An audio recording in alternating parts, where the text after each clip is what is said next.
रात की 1:30 बज रहे थे। सड़क पर सिर्फ एक पुराना ट्रक दौड़ रहा था। ट्रक चला रहा था भीम सिंह, जो लंबी यात्राओं का आदी था। उस रात वह दिल्ली से पटना जा रहा था। आसमान में काले रंग के बादलों से ढका हुआ था और सड़क पर घना कोहरा चादर की तरह बिछा हुआ था। चारों तरफ सन्नाटा था। बस इंजन की घरघराहट और कभी उल्लू की आवाज़ सुनाई देती थी। भीम सिंह ने रेडियो चलाया, लेकिन अचानक फुसफुसाहट जैसी अजीब आवाज़ें करने लगा।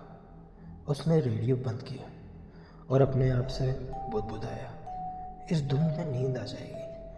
अचानक हेडलाइट की रोशनी में उसने देखा कि सड़क के किनारे सफ़ेद साड़ी में एक औरत खड़ी है। उसका चेहरा घूंघट से ढका हुआ था। भीम ने ट्रक रोक दिया और खिड़की से झांक कर पूछा, बहन, इतनी रात को यहाँ क्या कर रही हो? औरत ने धीमी कपकपाती आवाज में कहा, भैया, मुझे मेरे गांव छोड़ दो, यहाँ बहुत डर लग रहा है।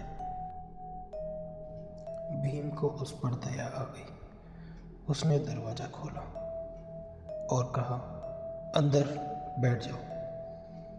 वो पीछे की सीट पर चुपचाप बैठ गई। कुछ देर तक ट्रक चलता रहा। कोहरा इतना घना हो गया कि सामने कुछ दिखाई ही नहीं दे रहा था। भीम ने हल्की बातचीत करने की कोशिश की, बहन, कहाँ जाना है तुम्हें? कोई जवाब नहीं दिया। उसने आईने में झांका। औरत अब भी सिर झुकाए बैठी थी। तभी उसे लगा कि वह धीरे धीरे हंस रही है। भीम के माथे पर पसीना आ गया। उसने हिम्मत जुटाकर कहा, तुम हंस क्यों रही हो? अचानक आईने में उसका चेहरा दिखा, आधा सड़ा हुआ, आंखें लाल अंगारों जैसी, होठ सिले हुए, लेकिन एक भयानक मुस्कुराहट के साथ। भीम का दिल जोर जोर से धड़कने लगा। उसने तुरंत ट्रक रोका और पीछे मुड़कर देखा। सीट खाली थी, मगर नीचे खून से भीगे पैरों के निशान बने थे, जो धीरे धीरे ट्रक के दरवाजे से बाहर जा रहे थे। भीम ने घबराकर ट्रक तेज चलाना शुरू किया, लेकिन सड़क अजीब लगने लगी।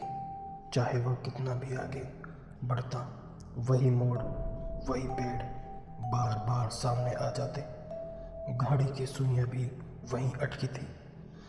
रात के 1:30 बजे अचानक हेडलाइट की रोशनी में वही औरत फिर से सड़क के बीच खड़ी दिखाई दी।